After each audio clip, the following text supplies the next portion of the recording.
Okay guys, if you're gonna reboot or replace your CV's axles, you've seen the videos, done some research maybe. Couple tricks that I found was I used a 54 millimeter socket to knock in the seals in the differential. Um, They don't go up against anything, so you just kind of tap them lightly around until the edges are all flush. Now they're easy to pry out with this large flathead screwdriver. You can pry them out. If you're replacing hubs at the same time, you can just knock this seal out from the inside. But if you're not, I imagine you can just hit that with your flathead and free that up pretty easy. Putting this one in, easiest thing to use is your dust cap.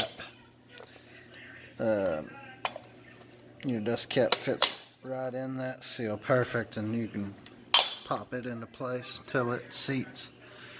But the ones in the differential and that do not seat against anything, you just knock them in until they're flush. One thing that guys skip over on their CV axle installs and removal is actually popping that circlip out of place. There's a clip on the end of that axle that holds it in place. Looks like this. And you want the opening faced down. You want to have some grease holding this in place and also lubricating the splines so it'll slide into place. A lot of guys, in videos it seems they're using the axle itself as a slide hammer to pop it into place, but I didn't think that was probably the best for the internals of the CV. It may be just fine. Those people may be rocking fine doing it that way, but I wanted to use the spots on here to knock them in. Now popping them out, I pried them out with a pry tool heavier than this, actually something that like a CV axle kit that I rented from Advance or AutoZone. But to put this back in, a lot of guys just kind of skip over this part and say they slid it in. Just wanted to give you guys hopefully a video of this actually happening. So I have put a towel on the lower control arm to hold the CV in place the way I want it. I probably did more than necessary, but I've got my steering tie rod popped loose. I've got my sway bar popped loose. My brakes are off. My ABS wire is off. I did some maintenance while I was doing this job. I replaced my hubs, hub bearing assembly, and I had done the lift prior. I went with zip ties on reassembling the CVs. Some very heavy duty zip ties. I actually picked them up at Harbor Freight, but they're UV resistant. They're very heavy duty and they are on tight. I did a stretch where I just pulled the end of that boot over the spot where it is supposed to be, where it's supposed to sit. It's a raised portion. You can kind of see how it's raised a little bit right in there. On this one I pulled it out and zip tied it in place on the outside of that raised area to stretch that boot out and keep them from rubbing against each other, those ribs. So anyways, let me try to get a video of this part here that a lot of guys skip over in their tutorials to try to help some folks out.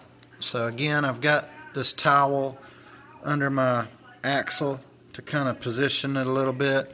I've got the CV sitting in there in place. You know, I feel like I've got my teeth lined up, and I'm going to tap it in with this hammer. So if I can get my camera, this is another reason why they skip over it. It's hard to video and work at the same time. So I'm going to try to get my camera where it'll sit and stay still. It's probably going to fall while I'm doing this.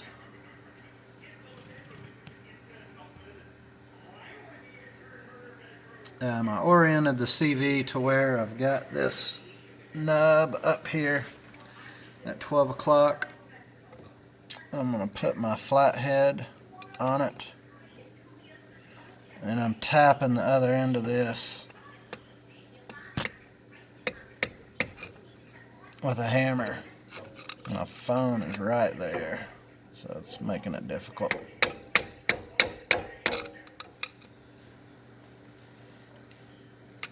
See that? What I didn't want to do was use the CV axle as a slide hammer. I didn't want to install the other end and use the whole spindle and everything to hammer it in place. Let me reposition this phone. I hope this helps somebody.